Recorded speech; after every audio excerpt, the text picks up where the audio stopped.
Hello there, welcome to Nana's Classic Stitches channel. If you are new, welcome and thank you for clicking. Thank all my subscribers and returnees. Good morning, good afternoon, good evening, wherever you're watching this in the globe. Welcome to Nana's channel again. Now today, as I said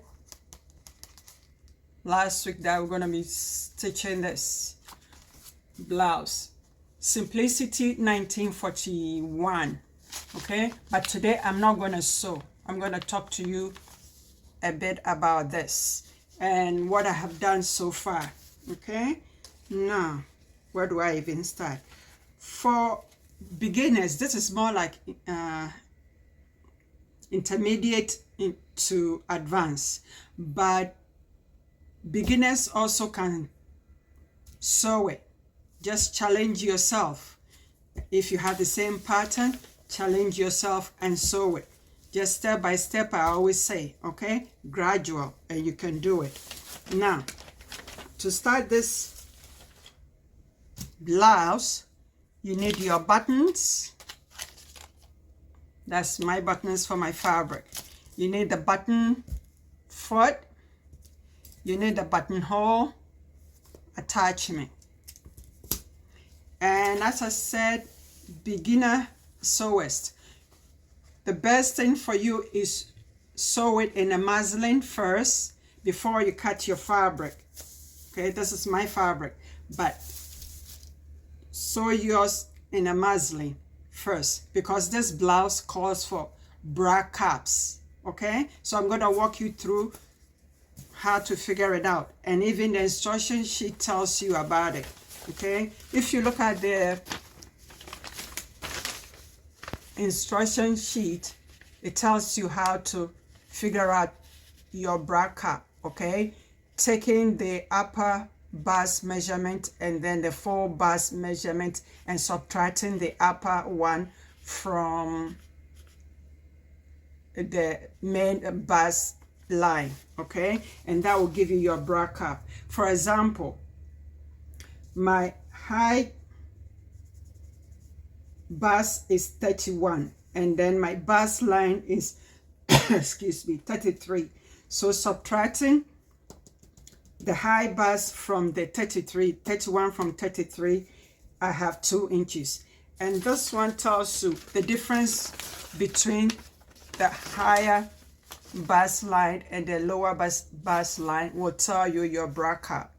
Okay, depends on half an inch to 1 to 2 inches is cap A, and from 1 to 2 inches is cap B, and then from 2 to 3 is cap C, and from 3 to 4 is cap D, and then from 4 to 5 or to 6 is double D.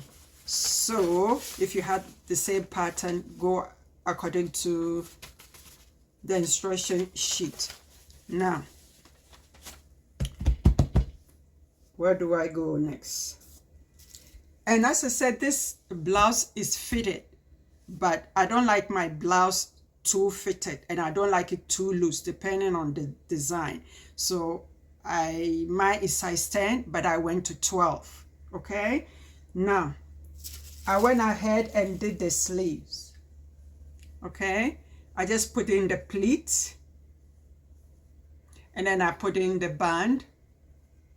Okay, so the pleat and the band. So that's what I've done now, and this is the pattern pieces, and this is the band. I hope you saw the band properly because of the type of fabric I'm using. Okay, now remember the blouse has pleat at the center front. I did mine already. Okay, I did mine already. This is a little bit fidgety, so try to put your fabric after you stitch your 3/8 all around. put it on the pattern and pin all the lines for the pleat, and that will work out for you faster and better. Okay, I've done the color.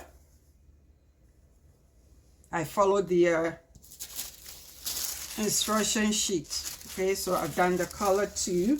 And what else? And then I've done the center back dart. Okay, the center back, the dart is a little bit curvy. So the best way to get your curve is after you press the dart itself, don't press it all at one shot. Just from the bottom part to the waist, and then from the top part to the waist to get your curve. Okay, don't press it too straight, otherwise it will be harder for you to get your curve, and you will end up with packlings in there. Okay, so now what else? Here's the front. It's a princess line. That one I haven't stitched it. Okay,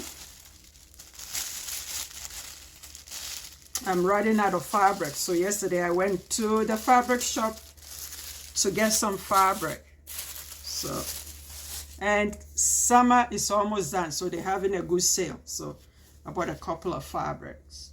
They all cotton. And I think this is it. We are done for today. As I said, I wasn't going to sew. So by the same token, happy sewing. I'll see you next week. Bye-bye for now. Thank you. Bye-bye.